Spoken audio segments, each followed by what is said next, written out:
In our previous video about long-termism, we said that humanity might have a vast future ahead, containing trillions upon trillions of lives and lasting trillions of years.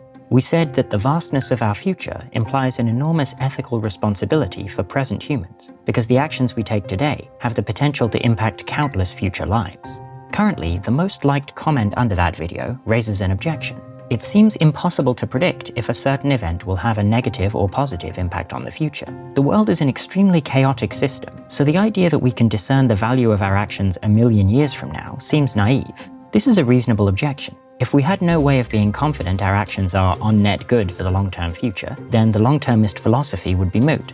In fact, the potential vastness of humanity's future is not in itself enough to justify the central tenet of long-termism, that concern for the long-term future should be a key priority of our time. In his new book, What We Owe the Future, the philosopher William MacAskill identifies three fundamental claims as the core justifications for long-termism. First, future people matter. Second, there could be a lot of them. And third, we can make their lives go better. The first claim concerns what we value. The long-term future of humanity is a key priority of our time only if we care about the beings who will inhabit it. The second claim is that the future is potentially huge. If humanity lasts as long as the typical mammalian species, around 1 million years, then future generations will outnumber our generation by 1,000 to 1, and we could last a lot longer than that. But the first two claims would be of no practical importance without the third. We can make future lives go better. This is the thesis that humans today have the power to positively influence the far future in a predictable way. In his book, William MacAskill explores the three claims at length. In this video, we'll focus on the third. One reason to think that we can positively and predictably influence the far future comes from the past. There are examples of historical figures deliberately aiming to influence the long-term future in a particular way, and to varying degrees succeeding. William MacAskill identifies a few. Shakespeare, in his sonnet, "Shall I Compare Thee to a Summer's Day?" notes that through his poetry, he can preserve the memory of a young man he admires through all eternity. In the 5th century BC, Thucydides wrote History of the Peloponnesian War so that generations to come would clearly understand what happened during that war.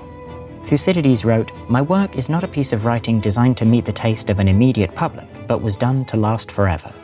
A more recent example comes from the United States Founding Fathers. They were aware that the norms of the Constitution, once set in place, would stay unchanged for a long time.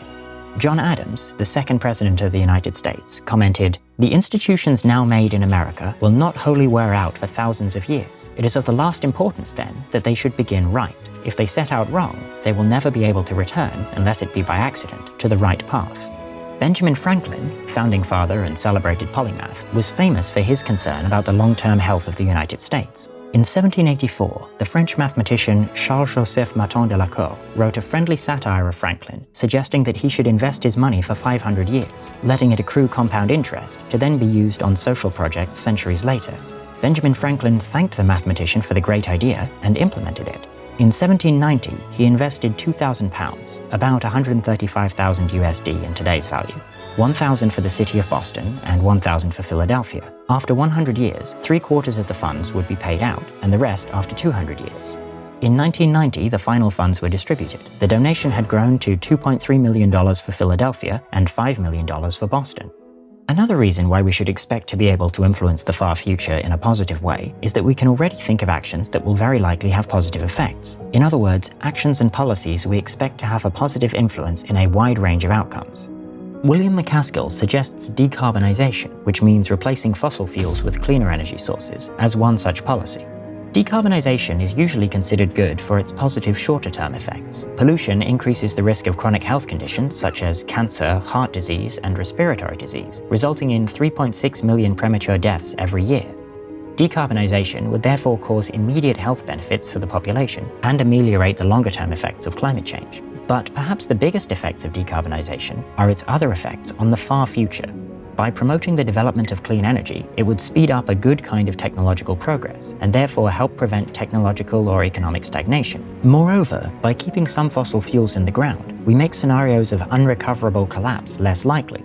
If humanity ever suffers a catastrophe that makes it collapse and reduces its population to a small percentage of what it was before, it would be extremely useful to still have access to even a small amount of fossil fuels. This resource makes it more likely that humanity would be able to re-industrialize and rise again to its previous level of development.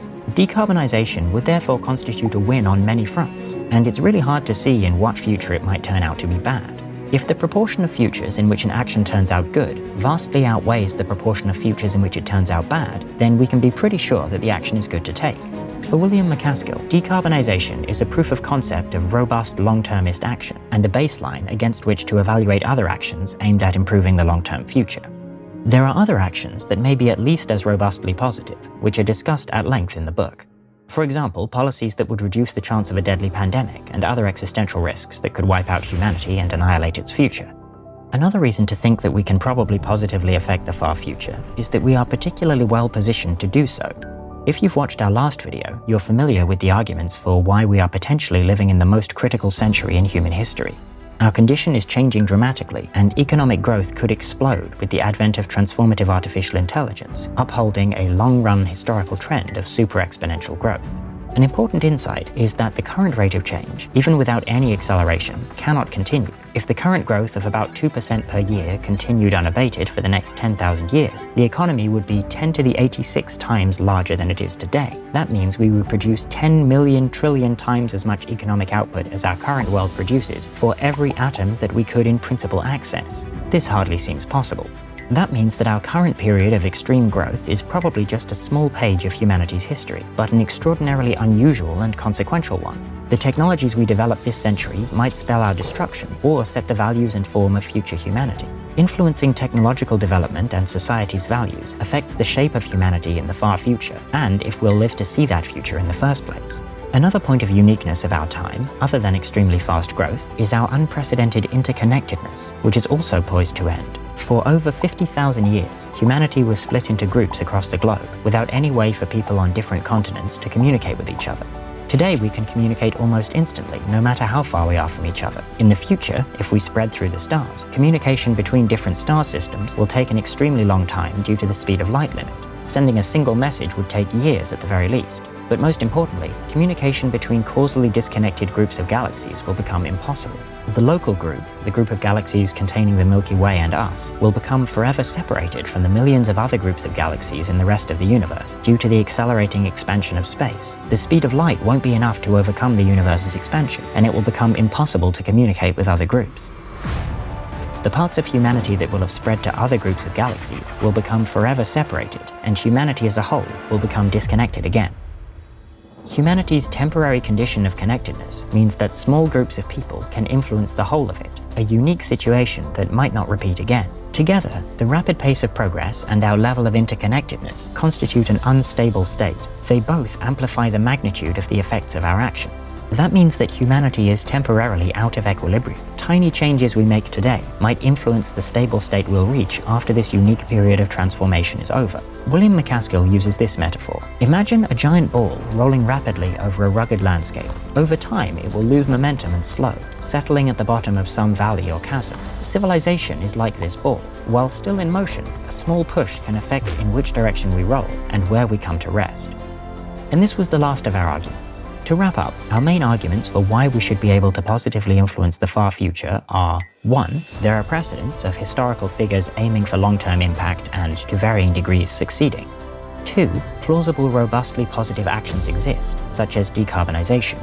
And 3. We live in a unique historical time in which influencing the long-term future of humanity is unusually tractable.